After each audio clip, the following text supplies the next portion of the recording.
Pagpatigayon sang kasadyahan sa Kabanwahanan nga isa sa highlights ng Dinagyang Festival, 100% na nga handa suno sa Iloilo Provincial Government. Ini ang gintutukan ni Zen Kilantang Sasa.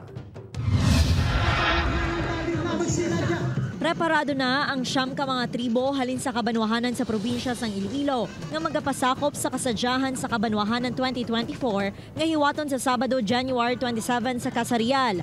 Lakip ang Kaing Festival sang Leon, Kasag Festival sang Banate, Saad Festival sang Leganes, Katagman Festival sang Oton, Pantat Festival sang Zaraga, Tultugan Festival sang Maasin, Banaag Festival sang Anilaw, Cry of Helicon Festival sang New Lucena, kag Hinirugyaw Suginanunay Festival sang Kalinog.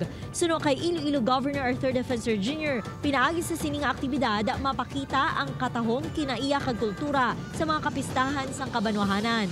We want our people to see who the Ilonggos are and what the city of province are through the performances of our tribes. May mga VIP naman nga magalantaw sa kasadyahan sa Kabanwahanan. Suno sa gobernador, handa sila sa pag-abi-abi sa mga bisita. May backup power man ang Kapitolyo in kaso nga may magluntad nga power outage. Samtang nagkalain-laing nga produkto kag serbisyo ang igabida sa mga banwa sa Food Festival and Bazaar sang Iloilo Provincial Government nga mag-aumpisa buwas Huwebes tubtob January 28 sa Dalan Muliluni. Ang aton nga food festival will be at the back of the Capitol. Ginbutang naton siya sa Kalina. The whole Capitol grounds will be para sa ato ng mga kasamahan mga gusto maglagaw diri.